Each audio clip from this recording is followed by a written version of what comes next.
Bismillah, air beriak tanda tak dalam, air tenang menghanyutkan. Izinkan saya ucapkan salam untuk hadirin sekalian. Assalamualaikum warahmatullahi wabarakatuh. Innal hamdalillah nahmaduhu wa nasta'inuhu wa nastaghfiruh wa na'udzu billahi min syururi anfusina wa min sayyiati a'malina. May yahdihillahu fala mudhillalah wa may yudlilhu fala hadiyalah. Asyhadu an la ilaha illallah wa asyhadu anna Muhammadan abduhu wa rasuluh la nabiyya wa la rasula ba'da. Qala Allah Ta'ala fil Qur'anil Karim, a'udzu billahi minasyaitonir rajim. Ya ayyuhalladzina amanu taqullaha haqqa tuqatih wa la tamutunna illa wa antum muslimun.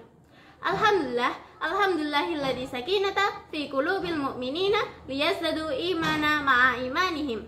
Segenap dewan juri Monaco yang saya hormati, serta teman-teman seperjuangan yang saya banggakan. First of all, let's thank to Allah Subhanahu wa Ta'ala who has been giving us some mercies and blessing so that we can attend in this Monaco event without any trouble at all. Thaniyan, as-salatu wassalamu ala nabiyina Muhammad sallallahu alaihi wasallam alladhi qad hamalana minal dhulumati ila nur minal jahiliyah ilal islamiyah.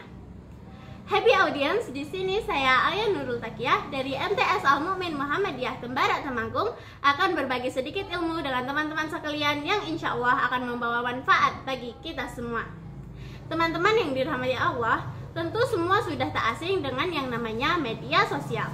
Di zaman ini, hampir seluruh kehidupan di dunia diatur dan berpatok pada media sosial. Mengapa? Karena media sosial ialah sarana informasi dan komunikasi secara online yang mencakup berbagai wilayah di dunia. Dengan media sosial, kita dapat mengakses berita dari seluruh penjuru dunia, baik itu berita artis maupun krisis. Tidak hanya itu, media sosial juga digunakan sebagai sarana bisnis online dan belajar online para pemuda milenial. Lalu, dari banyaknya fungsi media sosial, adakah manfaat dan madharat yang penting untuk kita ketahui? Nah, pertanyaan inilah yang akan membawa kita pada pokok pembahasan kali ini, yakni bijak bersosmed di era serba milenial. Kini, zaman sudah milenial, bahasa milenial, gaya milenial, pakaian milenial, sampai pikiran pun milenial. Pada kasus ini, kita sebagai anak muda harus bisa mengikuti dan menyesuaikan diri seiring dengan perkembangan zaman. Namun, harus tetap menjaga image sebagai seorang muslim dengan menjaga etika dalam hidup bermasyarakat maupun bersosial media. Kembali ke pertanyaan tadi, adakah manfaat dan madharat dari media sosial? Tentunya dalam bermedia sosial, kita akan menjumpai banyak sekali manfaat dan madharatnya. Dari banyaknya manfaat dan madharat dalam bermedia sosial, saya akan menyampaikan beberapa manfaatnya terlebih dahulu, yakni kita dapat memanfaatkan media sosial sebagai wadah bisnis online, penyaluran minat dan bakat, sarana pendukung pembelajaran seperti bimbel online, tempat menuntut ilmu lewat konten-konten islami maupun pembelajaran, dan juga sebagai sarana pengamalan Quran Surah Ali Imran ayat 104. A'udzu billahi minasyaitonir rajim. Bismillahirrahmanirrahim. Wal taqum minkum ummatun yad'una ilal khairi wa ya'muruna bil ma'ruf wa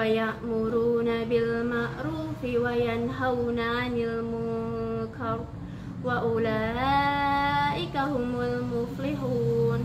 Dan hendaklah di antara kamu ada segolongan orang yang menyeru kepada kebajikan, menyuruh kepada yang ma'ruf dan mencegah dari yang mungkar, dan mereka itulah orang-orang yang beruntung.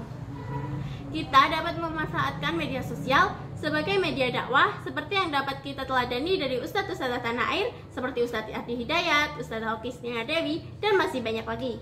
Beliau-beliau ini memanfaatkan media sosial dengan sebaik-baiknya. Dengan lewat video-video dakwah beliau menyebar kema'rufan dan mencegah kemungkaran. Untuk madharat dari media sosial tidak kalah banyak dari manfaatnya. Yang pertama, sebagai penyebaran hoax atau berita tanpa kebenaran oleh orang-orang yang tidak bertanggung jawab. Yang kedua, cyberbullying. Banyak remaja labil dan anak-anak yang bunuh diri karena hal ini. Mengapa? Karena mental mereka yang masih lemah dalam menanggapi pembulian menyebabkan psikis mereka down, stres, frustasi, dan depresi. Ditambah lagi pembulian atas mereka kian menyebar luas di media sosial dan diketahui banyak orang. Yang ketiga, tempat pamer aurat, pamer kekayaan, kenikmatan dunia, bahkan ibadah pun banyak dipamerkan lewat media sosial. Banyak akhwat-akhwat muslimah maupun non-muslim yang mengumbar auratnya dengan berpakaian minim sambil berjoget ria dan diunggah lewat media sosial seperti TikTok dan Instagram.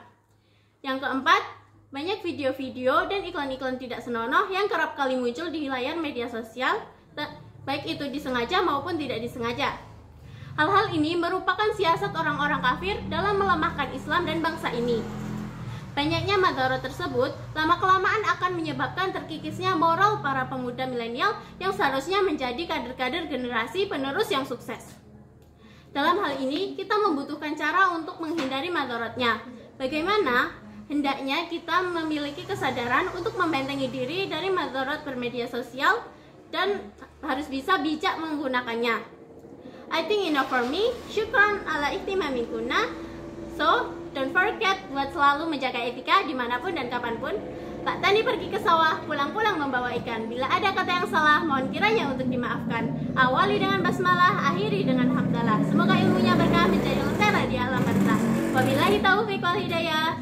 Nun wal qalami wa ma yasrun. Wassalamualaikum warahmatullahi wabarakatuh.